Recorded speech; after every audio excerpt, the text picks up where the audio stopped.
Hi everybody. In our last video, we used a pivot table to show sales to the top 3 customers. In this video, we're going to analyze aging of past due receivables by sales territory. Let's go to the data worksheet.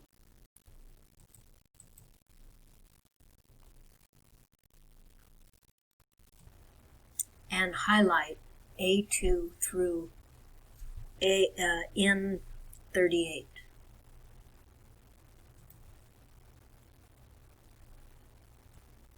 Insert, pivot table, new worksheet, OK.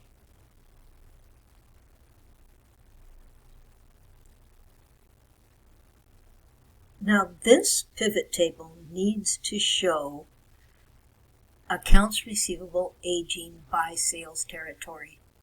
So let's figure out what pivot table fields will work best in this worksheet. Let's see, we need customer name, we need sales territory, we need the amount invoiced, and we need the past due aging categories. We're going to skip current for now.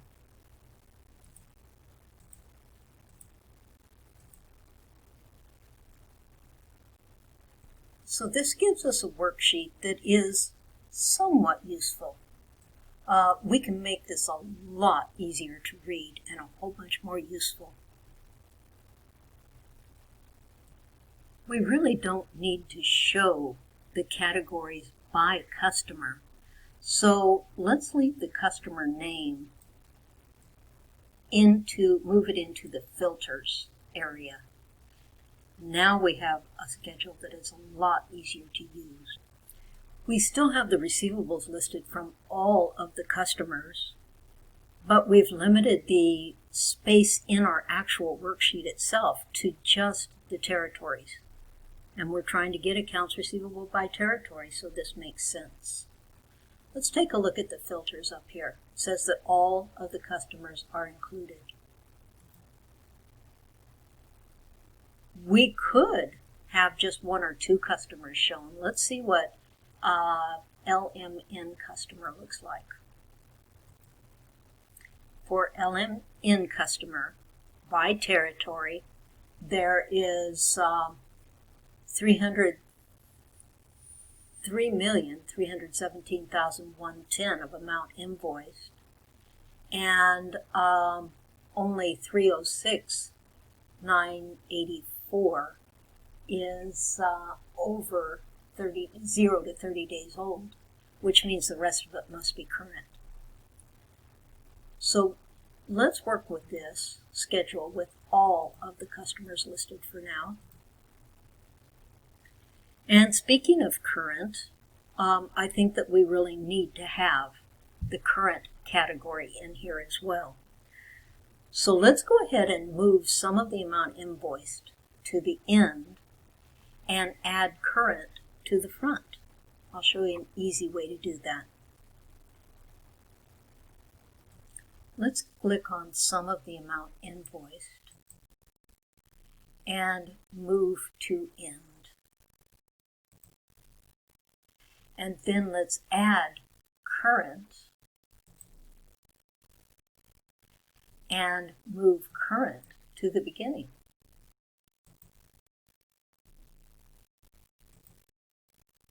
Now let's take a look at the schedule. So now we have a schedule of sales to all customers during the month broken down by territory and aged. Amounts that are current, they're not past due yet. Amounts that are 0 to 30 days past due, 30 to 60 days past due, etc. It's becoming a fairly useful schedule. We can make it better. Again, if you were a manager of the company and you were given a schedule that said sum of 60 to 90 days, you'd say, what is that? What does that mean? So the headings in our columns are not very explanatory. Let's go ahead and change sum of amount invoiced. The easiest way to reach the value field setting is to right-click on the column, select value field setting, and we can type in the name. Sum of the amount invoice is the same thing as total sales, and that's what we've called it on previous spreadsheets. So let's call it total sales. So type in total sales here and click OK. Now, sum of 90 plus days doesn't make much sense.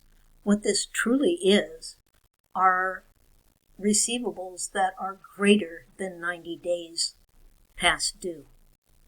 So I'm going to change this title to greater than 90 days past due.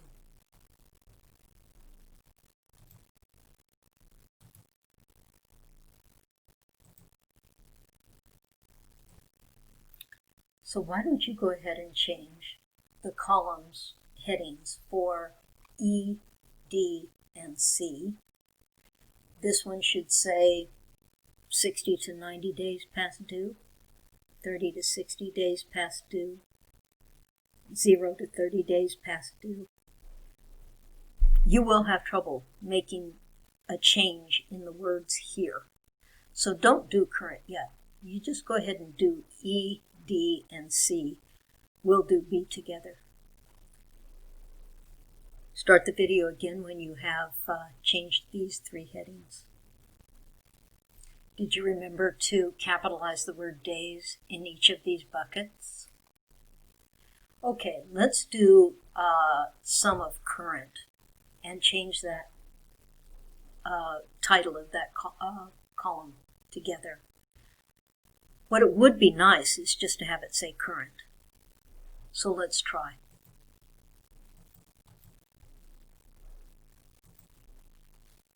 I'm just going to make it the word current.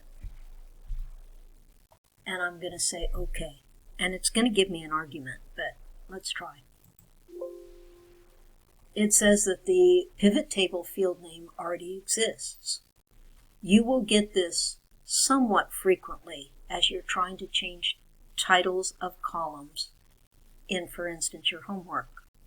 The solution to this is to simply put a blank space in front of the name of the column that it will not accept. So I just put the cursor there and hit enter, or not enter, but the space bar, and it put one blank space in front of the word current. Now you can click OK and it takes it just fine. So now we're looking pretty decent with this. We can clean this up a little bit more. For instance, these numbers are really hard to read, so I think we need to get it in a number format with commas at the 1,000 and million mark. So the easiest way to do that right now is just simply highlight the areas that we want to have the numbers change.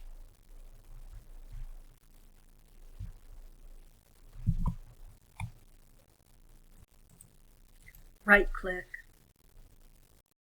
Format Cells. Let's choose the number format. Use a comma for 1,000 separator and no digits, no decimals. There we go, looking pretty good. As you can see, some of my columns are not quite wide enough. That's easy to fix. Good. Now things are looking quite a bit better.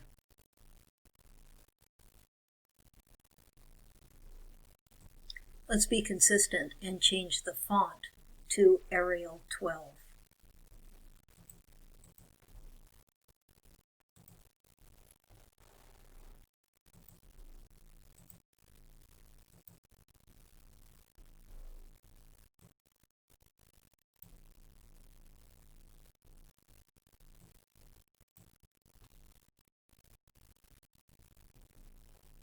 And as you can see, my columns are quite a bit too narrow for the entire heading.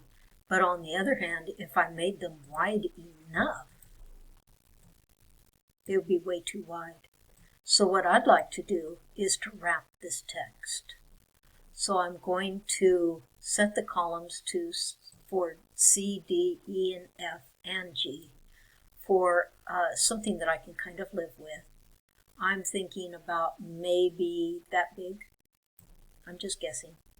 And now I'm going to wrap text and center.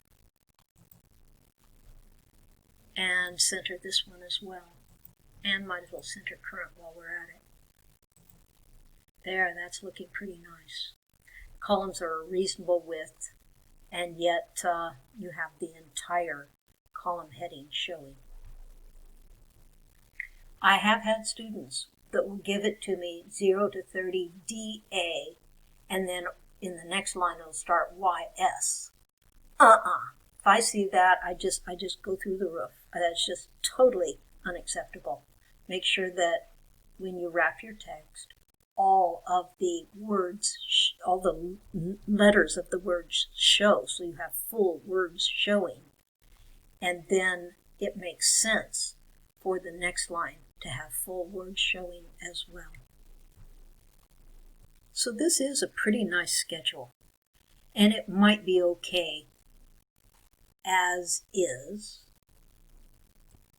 However, being an accountant for a long time, I know that another piece of information would be very useful here. It would be nice to be able to quickly see what percentage of total sales is our 60 to 90 day past due category, or greater than 90 day past due category. And the reason for that is that when you're managing your receivables and when you're trying to do your adjusting journal entry for the allowance for doubtful accounts, you know that the older an account is, the harder it is to collect. So I could change every single number very easily into a percentage, but that wouldn't do us much good. I don't want to see a percentage for every number. So I'm going to add a line, a row at row 14. And I'm going to call it percent of past due, or percent of total sales. And because it runs into the next column, I'm going to need to wrap the text. Wrap text. And let's go ahead and center that. Now all I need to do is to write a formula that will show in this column what percent this number is of that number. So I'll write the first one, and then I'll have you write the rest of them. I'm going to say plus that number divided by that number. And I get a great big long decimal. I'm going to change that to a percent, and I'm going to do it for all the columns while we're at it. Right click, format cells, percentage. Let's go 1 decimal. Okay. So current receivables is 56.4% of total sales for the month. You go ahead and write the formula for row 4, columns C, D, E, F, and go ahead and write the formula for G as well. This should turn out to be 100.0%. Start the video again when you're finished. And by the way, it won't copy over. I've tried. I can't get it to copy over. So I rewrote the formula for each one of these columns. So more than 15% of the sales we made in December, well, actually December and before, more than 15% of our receivables are past due by 60 to 90 or greater than 90 days. That's not a very good position to be in. A manager, knowing that, would probably be asking the bookkeeping or accounting department to put some pressure on these customers and try to get the money in. Maybe even turn some of these over to collections. And salespeople really like to sell product because basically their commissions are based on the sales they make. But don't you think it would be wise for the Northeast Department to analyze why they're making all these sales and yet they have almost $1 million, $750,000, more than 90 days past due? So maybe they ought to take a look at that and see what's the cause of that. Let's clean it up just a little bit, make it look a little prettier. I'm going to make this bold,